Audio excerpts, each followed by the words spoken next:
بلوغت کے بعد ایک تندرست صحت مند عورت کے لیے اللہ تبارک و تعالیٰ نے یہ لکھ دیا ہے کہ اس کی صحت کی علامت یہی ہے کہ اس کو خون آئے. تو قرآن نے کہا نہیں ایسی بات نہیں ہے. یہ ام المومنین اما عائشہ صدیقہ رضی اللہ تعالیٰ عنہا باقاعدہ حیض کی حالت میں رسول اللہ مبارک کا سر مبارک دھوتی تھی.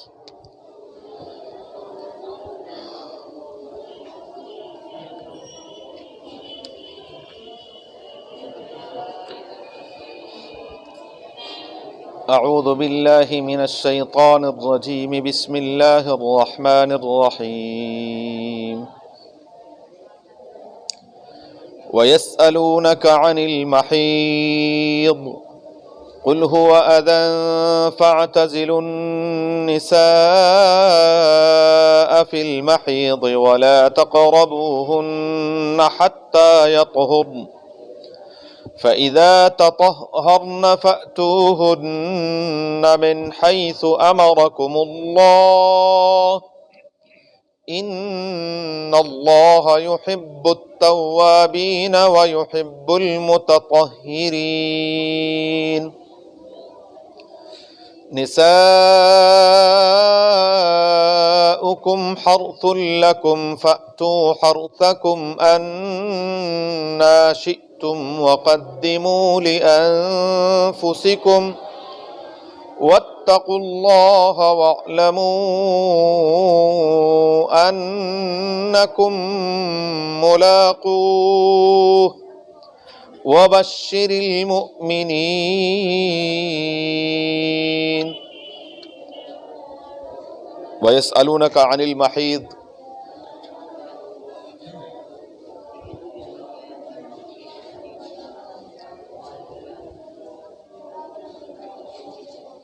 لوگ آپ صلی اللہ علیہ وآلہ وسلم سے سوال کرتے ہیں حیض سے متعلق.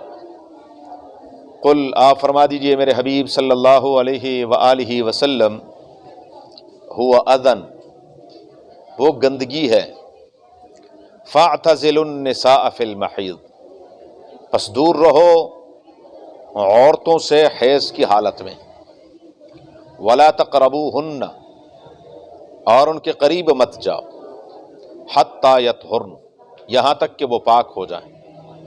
فاذا تطہرن پس جب وہ خوب پاک ہو جائیں.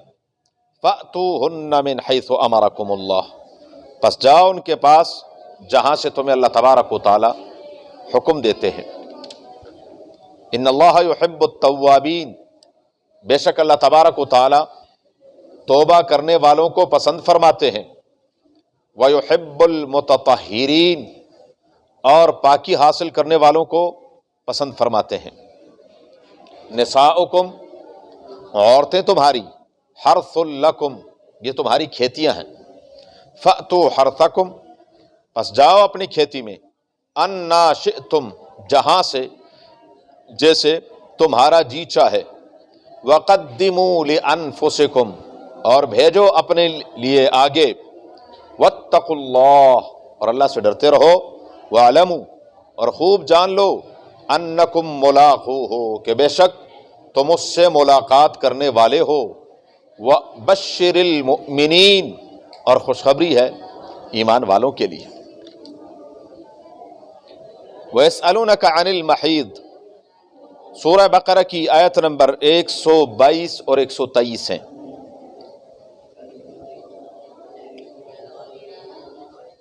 سورہ بقرہ میں یہاں چند اہم امور سے متعلق سوالات ہوئے. 2 رکوع پیچھے وَيَسْأَلُونَكَ عَنِ الْأَهِلَّةِ چاند سے متعلق سوال کیا گیا. پھر اس کے بعد خرچ کرنے کے مواقع سے متعلق پوچھا گیا. پھر حرمت والے مہینوں سے متعلق کہ ان مہینوں میں لڑائی کیسی ہے یہ سوال تھا. اس کے بعد شراب اور جوئے سے متعلق سوال ہوا. اور پھر ایک اور اعتبار سے سوال کیا گیا کہ کتنا اللہ کے راستے میں خرچ کریں. اس کے بعد یتیموں سے متعلق سوال ہوا. وَيَسْأَلُونَكَ عَنِ الْيَتَامَى اور ساتھ ہی پروردگار عالم نے نکاح کا مسئلہ گزشتہ آیت میں بیان فرمایا کہ ایک مومن اور مشرک کا آپس میں رشتہ نہیں ہو سکتا. رشتے کی بنیاد وہ ایمان ہے. مشرک اور مومن یہ دونوں بہت دور ہیں، ان کے نظریات الگ ہیں، یہ دونوں اکٹھے نہیں ہو سکتے. نکاح ہی کے ضمن میں یہاں آخری سوال یہ ہے کہ وَيَسْأَلُونَكَ عَنِ الْمَحِيضِ. فقہاء کرام فرماتے ہیں 3 قسم کے خون یہ عورتوں کے ساتھ خاص ہیں. پہلا خون وہ حیض کا خون ہے، ماہواری بھی کہتے ہیں، ایام مخصوصہ بھی کہتے ہیں. بلوغت کے بعد ایک تندرست صحت مند عورت کے لیے اللہ تبارک و تعالی نے یہ لکھ دیا ہے کہ اس کی صحت کی علامت یہی ہے کہ اس کو خون آئے. مدت میں فقہاء کرام کا اختلاف ہے. احناف کے ہاں کم سے کم مدت وہ ہے 3 دن. اگر 3 دن سے کم مدت میں عورت خون کے دھبے دیکھ لے تو یہ حیض نہیں شمار ہوگا، اور زیادہ سے زیادہ 10 دن ہے. اگر 10 دن سے بھی آگے نکل گئے تو پھر بھی یہ حیض نہیں شمار ہوگا. کم سے کم مدت 3 دن اور زیادہ سے زیادہ 10 دن ہے. اس سے اگر آگے پیچھے ہوگا تو پھر وہ حیض شمار نہیں ہوگا. وہ ایک تیسرا قسم ہے، آگے اس کی تفصیل عرض کر رہا ہوں. رسول اللہ مبارک جب حج پر تشریف لے جا رہے تھے حجۃ الوداع کے موقع پر، ام المومنین ام عائشہ صدیقہ رضی اللہ تعالی عنہا ساتھ ہیں. مقام صرف میں ام المومنین کو ماہواری شروع ہو گئی. اللہ اکبر. فرط غم سے رونے لگی کہ اوہو میں نے تو حج کیا اور پتہ نہیں زندگی میں پھر رسول اللہ مبارک کے ساتھ حج نصیب ہو یا نہ ہو. رسول اللہ مبارک خیمے میں تشریف لائے تو ام المومنین رو رہی تھی. فرمایا حمیرہ کیا ہوا؟ رسول اللہ مبارک پیار سے ام المومنین ام عائشہ کو حمیرہ فرماتے تھے. تو فرمایا حضور یہ صورتحال ہے. فرمایا یہ ایک ایسی چیز ہے ھذا شیء کتب اللہ علی بنات آدم. بخاری شریف کی روایت. اللہ تبارک و تعالیٰ نے آدم علیہ السلام کی بچیوں پر یہ لکھ دیا ہے. ہاں آپ پریشان نہ ہو، حج کے تمام ارکان ادا کریں سوائے طواف کے، کیونکہ طواف کے لیے مسجد میں جانا پڑتا ہے اور مسجد میں حائضہ جا نہیں سکتی. لہذا آپ باقی تمام امور اپنے منا ہے، وقوف عرفہ ہے، وغیرہ وغیرہ سارے کے سارے کر لیں، اور جب پاک صاف ہو جائیں گی پھر اس کے بعد آپ طواف کر لیں گے باہر کیف. تو یہ اللہ تبارک و تعالیٰ کی طرف سے عورت کے لیے اللہ تبارک و تعالیٰ نے لکھ دیا ہے جب تک بیمار نہ ہو. صحت کی علامت یہی ہے. ہاں جب حاملہ ہو جائے یہی خون بچے کی غذا بن جاتی ہے. اسی سے اللہ تبارک و تعالیٰ یہ جو دنیا میں آ کر یوں چلتا پھر یہی خون اس کی غذا ہے. ہم اس لیے تو فرماتی ہیں بندے تو کس بات پر کرتا ہے؟ ابتدا تیری قطرے ایسے گندے قطرے سے کپڑے کو لگ جائے تو فوراً انسان کو نفرت ہوتی ہے. پھر غذا تیری ماں کے پیٹ میں وہ حیض کا خون، اندر تیرا سارا گند ہی گند بھرا ہوا. اللہ معاف کرے اگر عمل اچھا نہ ہو تو قبر میں کیا ہے؟ کیڑوں کی خوراک ہے. تو تکبر کرتا ہے. کس بات پر تکبر کرتا ہے؟ تیرے اندر تکبر والی کیا چیز ہے؟ الم نخلقکم من ماء مہین. بہرحال اور جب کبر سنی ہو جائے، بڑی عمر کو عورتیں پہنچ جائیں سن آیاس، تو پھر یہ ختم ہو جاتا ہے اور پھر یہ خون نہیں آتا. دوسرے نمبر دوسرے قسم کا خون جو ہے وہ نفاس کا ہے.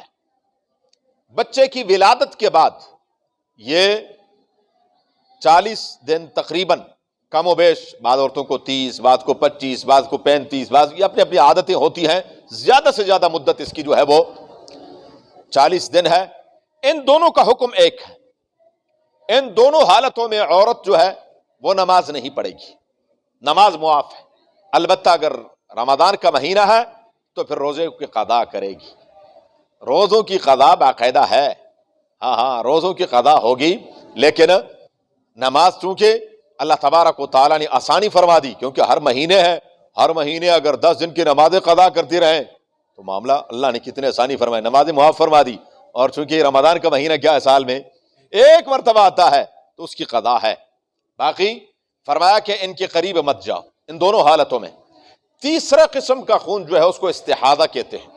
استحاضہ یہی ہے، یہ جو میں نے عرض کیا کہ 3 دن سے اگر کم حیض ہو، خون آئے، تو اس کو حیض نہیں کہیں گے، اس کو استحاضہ کہیں گے. یا 10 دن سے بڑھ جائے تو پھر وہ استحاضہ ہے. استحاضہ جو ہے وہ ایسے ہی ہے جیسے زخم ہے اس سے خون رس رہا ہے، تو یہ معذور کے حکم میں آتا ہے. پھر وہ تتوضئی لوقت کل صلاۃ، رسول اللہ مبارک نے حضرت حمنہ بنت جحش سے فرمایا کہ، اور فاطمہ بنت ابی حبیش، یہ صحابیات ہیں جن کو اس دور میں یہ معاملہ ہوا اور ان کے باقاعدہ روایات موجود ہیں. رسول اللہ مبارک نے فرمایا کہ آپ لوگ ہر نماز کا وقت جب آ جائے تو نماز کے لیے وضو کریں، اور چاہے وہ خون رستا رہے، اس وضو سے آپ اس وقت میں جتنی بھی نماز پڑھ سکتی ہیں وہ نماز پڑھ لیں، آپ کی نماز ہو گئی. پھر جب اگلا وقت آئے گا اس کے لیے نیا وضو کریں گے اور نیا وضو کے ساتھ پھر نماز پڑھیں گی. تو استحاضے کا حکم الگ ہے، اس میں نہ نماز معاف ہے اور نہ روزہ معاف ہے. نہ روزہ اس میں وہ کر سکتے ہیں، روزہ بھی رکھنا ہے اور نماز بھی باقاعدہ پڑھتے رہنا ہے. بہرحال یہ 3 قسم کے خون ہیں جو عورت کے ساتھ رسول اللہ مبارک کے دور میں اور آج بھی مذاہب میں اس میں بڑا افراط اور تفریط پایا جاتا ہے. کمی بیشی لوگوں نے بہت زیادہ کر دی ہے. عیسائیوں کے ہاں صورتحال یہ ہے کہ عیسائی اس کو کچھ سمجھتے ہی نہیں ہے. اس حالت میں وہ مباشرت بھی کرتے ہیں، سب کچھ کرتے ہیں، اللہ کی گندگی ہے. قرآن کے قل ہوا اذن. یہود، مجوس اور ہندو، ان کا نظریہ بالکل ان کے برعکس ہے. یہ یہاں تک ہے یہود کے ہاں بھی کہ جس عورت کو حیض آئے اور اس کا اگر کسی نے ہاتھ لگا لیا تو وہ بھی 1 دن کے لیے ناپاک ہو گیا، اور جو اس کو ہاتھ لگائے وہ بھی 1 دن کے لیے ناپاک ہو جائے گا. عجیب اور غریب. مشرکین مکہ کے ہاں بھی بڑا عجیب معاملہ تھا کہ جب حیض کے دن ہوتے تھے تو ایک الگ کھوٹڑی بنائی ہوتی تھی، دور سے کسی چیز کے ساتھ کوئی کھانا وغیرہ اس کے قریب کرتے تھے، اور وہ وہاں پر یہ جتنے بھی دن ہوتے تھے الگ تھلگ رہتی تھی ایک الگ کوٹھڑی میں. تو قرآن نے کہا نہیں، ایسی بات نہیں ہے. یہ ام المومنین اما عائشہ صدیقہ رضی اللہ تعالی عنہا باقاعدہ حیض کی حالت میں رسول اللہ مبارک کا سر مبارک دھوتی تھی. بالکل جائز ہے کھانا پکانا، سب کچھ، گھر کے سارے معاملات، سارے لوازمات، اکٹھے لیٹنا سونا، ہاں مباشرت نہیں ہے، ہم بستری نہیں ہے، ناجائز ہے، حرام ہے. روایت میں آتا ہے کہ اگر کر لی تو گناہ کبیرہ کا ارتکاب کیے سے. قرآن کہتا ہے فاعتزلوا النساء فی المحیض، حیض والی عورتوں سے الگ رہو، ان کو الگ کر دو. الگ سے مراد یہ ہے کہ مباشرت نہ کریں. الگ سے مراد یہ نہیں کہ گھر سے نکال دیں، ایک کوٹھڑی میں بند کر دیں، نہیں، ان کے ساتھ کیا ہے، ہم بستری نہیں ہونی چاہیے. ولا تقربوہن، ان کے قریب مت جاؤ، حتی یطہرن، یہاں تک کہ وہ پاک ہو جائیں. فاذا تطہرن، اور جب وہ خوب پاک ہو جائیں تو فأتوہن من حیث امرکم اللہ، پھر جاؤ ان کے پاس جیسے اللہ تبارک و تعالی نے تمہیں حکم دیا ہے. ان اللہ یحب التوابین ویحب المتطہرین، کلکم ابناء آدم خطاء وخیر الخطائین التوابون. میں سے ہر ایک آدم علیہ السلام کی اولاد خطا کار ہے. خطا، غلطی، کوتاہی ہو گئی ہے، اللہ تعالیٰ سے کیا کر لو، معافی مانگ لو. رب العالمین پاکی والوں کو، طہارت والوں کو پسند فرماتے ہیں. نساؤکم حرث لکم، بیویاں تمہاری، عورتیں تمہاری، یہ تمہارے لیے بمنزل کھیتی کے ہے. جیسے زمین میں انسان دانا بوتا ہے اور بیج بوتا ہے اور اس میں سے کیا ہے، فصل نکلتی ہے، اسی طرح یہ جو تم ہم بستری کرتے اور اس سے ایک سال اولاد اللہ تبارک و تعالیٰ عطا فرماتے ہیں، یہ اولاد بمنزلہ فصل کے ہے. تو فرمایا نساؤکم حرث لکم، تمہارے لیے کھیتی ہے. فاتو حرثکم، اپنی کھیتی میں آؤ، انا شئتم، جیسے چاہو. مراد یہ ہے کہ اس خاص جگہ میں، خاص عضو میں آپ ان کے ساتھ ہم بستری کرو. لیکن اگر پیچھے سے کوئی کرے گا، رسول اللہ مبارک فرماتے ہیں من اتا دبر امرأتہ، جس شخص نے، بڑی سخت وعید ہے، جو غلط راستے سے کوئی ایسا غلط کام کرے گا تو رسول اللہ مبارک نے بڑی سخت وعید سنائی ہے. بہرحال وقت اس میں ناجائز اور حرام ہے، وہ حرام کا ارتکاب ہے. فرمایا وقدموا لانفسکم، اور اپنے لیے آگے کچھ بھیجو. یعنی مقصد صرف شہوت رانی نہ ہو، مقصود اس سے نیک صالح اولاد کا حصول ہو کہ اللہ تعالیٰ نیک اولاد عطا فرما دے گا، اور پھر اس سے میں کیا کروں گا؟ حافظ قرآن بناؤں گا، عالم دین بناؤں گا، دین کا کام کرتا رہے گا۔ رسول اللہ مبارک فرماتے ہیں انسان مر جاتا ہے، اعمال ختم ہو گئے، ہاں ولد صالح یدعو لہ، اس کی نیک اولاد ہوگی، وہ جب بھی نماز پڑھیں گے کم از کم اور کوئی دعا نہ کریں، وقت ہی نہیں ہے، سلام پھیرا اور وہ بھاگے، اتنا تو نماز میں تو کہیں گے نا رب اجعلنی مقیم الصلاۃ ومن ذریتی ربنا وتقبل دعا، ربنا اغفر لی ولی والدی، ربنا اغفر لی ولی والدی وللمؤمنین یوم یقوم الحساب۔ تو وقدموا لانفسکم، ادھر کا سوچ لو بھائی، ادھر کے لیے، ہم تو ادھر کا سوچ رہے ہوتے ہیں، او یا اللہ بیٹا دے دے، بس جی دعا کریں جی، اللہ کا دیا ہوا بہت کچھ ہے لیکن دل نہیں لگ رہا کیونکہ بیٹا کوئی نہیں ہے، مقصد یہ ہوتا ہے کہ یہ جائیداد، یہ ماں، او بندے خدا یہ جائیدادیں آج میرا نام ہے، کل کسی اور کا ہوگا، پرسوں کسی اور کا ہوگا، چوتھ کسی اور کا ہوگا، یہ پوچھو کہ میرے پیچھے کوئی ہاتھ اٹھانے والا ہو، یہ ہاں وقدموا لانفسکم واتقوا اللہ، اللہ سے ڈرتے رہو، وَاعْلَمُوا، خوب جان لو، انکم ملاقوہ، اس سے ملاقات ہونی ہے، یوم تجادل کل نفس عن نفسہا، جس دن ہر شخص اپنا جواب خود دے گا، اللہ خود سوال کریں گے۔ وبشر المؤمنین، خوشخبری دیجئے میرے حبیب صلی اللہ علیہ وسلم ایمان والوں کو، ان کے لیے خوشخبری ہے کہ وہ اپنے لیے کیا ہے؟ آخرت کا سوچتے ہیں۔ وَلَا تَجْعَلُوا اللَّهَ عُرْضَةً لِأَيْمَانِكُمْ أَن تَبَرُّوا، آگے قسم کے احکامات انشاءاللہ زندگی تو اللہم صلی علی محمد وعلی آل محمد كما صليت على ابراهيم وعلى ال ابراهيم انك حميد مجيد، اللهم بارك على محمد وعلى ال محمد كما باركت على ابراهيم وعلى ال ابراهيم انك حميد مجيد، اللهم ارحمنا بالقران العظيم، اللهم ارحمنا بالقران العظيم، اللهم ارحمنا بالقرآن العظيم، اجعله لنا إماما ونورا وهدى ورحمة يا رب العالمين، اللهم ذكرنا منه ما نسينا وعلمنا منه ما جهلنا وارزقنا تلاوته آناء الليل وأطراف النهار واجعله لنا حجة يا رب العالمين، اللهم نور قلوبنا بالقرآن وزين أخلاقنا بالقرآن ونجنا من النار بالقرآن وادخلنا الجنة بالقرآن، اللهم حصل مرادنا ويسر أمورنا، اللهم حصل مرادنا ويسر أمورنا، اللهم حصل مرادنا ويسر أمورنا بجاه حبيبك المصطفى ونبيك المرتضى صلى الله عليه وآله وأصحابه أجمعين برحمتك يا أرحم، جزاكم الله۔